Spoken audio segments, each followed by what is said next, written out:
大家好，最近天气又转很热哈，在东北季风下不来的情形下呢，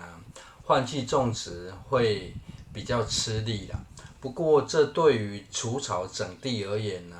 却也不是件坏事啊。毕竟杂草晒干的速度可以加快哈，增加堆草槽容纳拔起后的杂草啊。而眼前看到的其实是整好地要进行芋头种植啊。在考量到不同位置取水的便利性呢，同样种植芋头，菜床却是采用不同的规划了。此处比较靠近取水位置的影片呢，种完之后才发现影片不见了，只好补拍摄最轻松的菜床整地与定点浇水方法。这一旁是除草利器堆草槽哈，当有大量杂草时呢，建立一个堆草槽效率可以提升不少啊。下部影片再说明堆草槽实际操作与效率啊。或许大家有一个疑问哈，秋天不是采收芋头的时间吗？怎么会是在种芋头？事实上呢，芋头种植的时间影响不大，只要注意别在雨季时呢采收芋头就可以了。迫于无奈呢，没有孔明借东北季风的能力啊，只好能塞先塞作物进去啊，也可以压抑杂草又长出来。至于个人种植芋头的另一个主因呢，是因为事情有点多哈，想把整好的地让长天期的作物都先卡进去了，而芋头不但是长天期啊，需要照料的时间又非常少哈。在种植芋头之前呢，先将这上方的芋头都挖起来，种起来比较整齐之外呢，日后也容易照料啊。芋头的生命力非常强啊，跟地瓜叶或者是空心菜一样，几乎只要让它接触到土壤呢，就会发根了。因此，挖掘幼苗时呢，有没有带土影响非常小啊。而让芋头只是长在土表上没有覆土的话呢，要长到大棵会比较吃力之外呢，覆土的动作也有提供保护与保湿的效果啦。而后续的做法呢，因为是采用自动覆土法所以前置作业需要多花一点的时间啦。只要前置作业完成呢，后续就算是放养也不是问题啊。而有在使用锄头翻松菜床吸地的观众朋友呢，不知是否也会觉得非常费时与费力啊。这是近日看到有人用锄头整地非常费时与吃力啦，才惊觉原来利用锄头整地呢，很多人是乖乖的把土壤翻松一遍眼前这块地呢，若是没有非常湿黏的状态，大概不用3分钟就可以翻松完毕了。而这就是你没问我也不知道你会不知道的美感啊。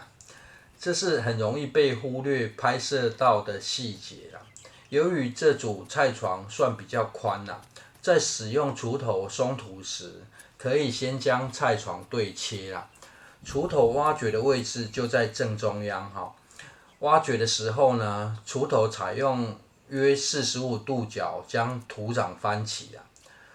左右手互换的原因呢，只是因为土壤湿黏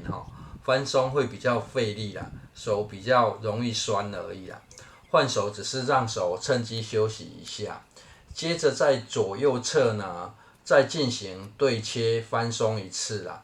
这样只需要挖掘3条呢，土壤就可以翻松到一定的程度了，而不需要一小块一小块进行翻松啦。剩下的部分呢，要进行更细致的处理呢，则只需要使用小工具就可以了。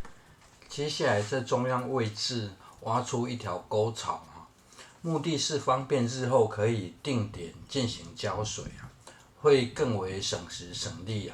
除非您的种植空间比较小，想当做运动不然种植过程呢，轻松化这件事情尽量规划在里面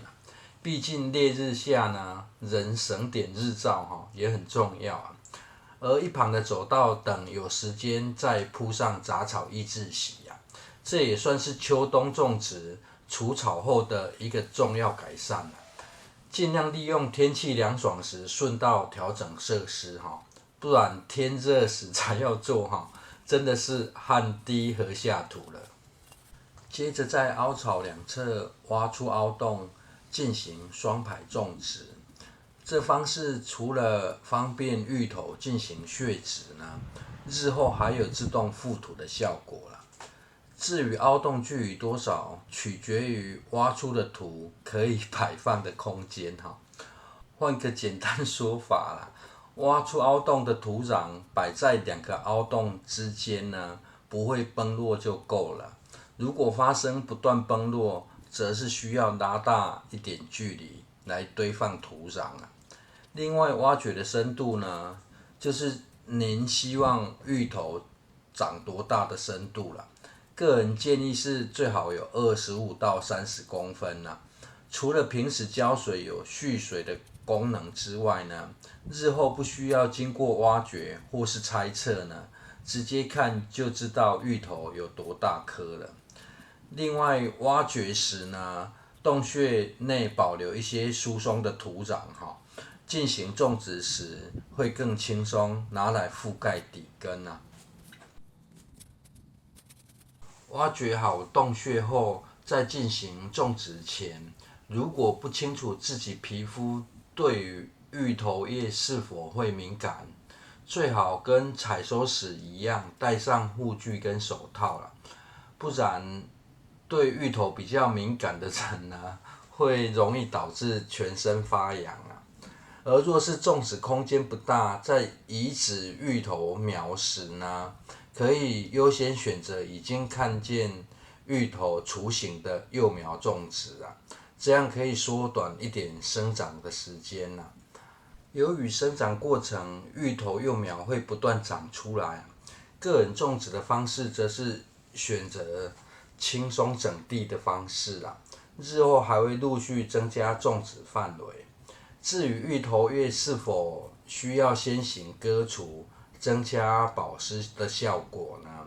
这若是别人需要的幼苗，则会割除，方便搬运就地种植的话，叶片不割除，可以省掉一些处理的时间让枯掉的叶片充当土壤的有机质也不错反正芋头生长所需要的时间比较久影响不大另外，若是芋头苗大小不一，也可以将比较大颗的幼苗分开种植，增加日照日后采收后呢，也会比较方便立即补苗。最后再将一旁走道上的落土略微整理芋头叶很有绿化环境的效果额外的效果就顺道一起做好就可以进入浇水的环节了。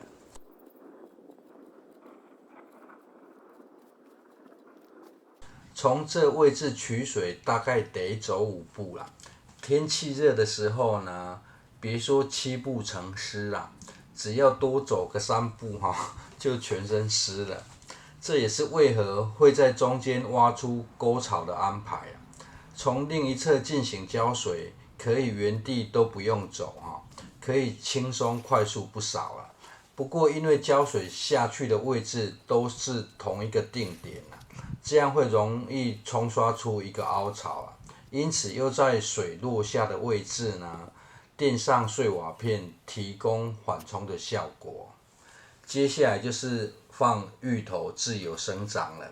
这1个月后呢，应该就是一片绿意盎然了。谢谢收看。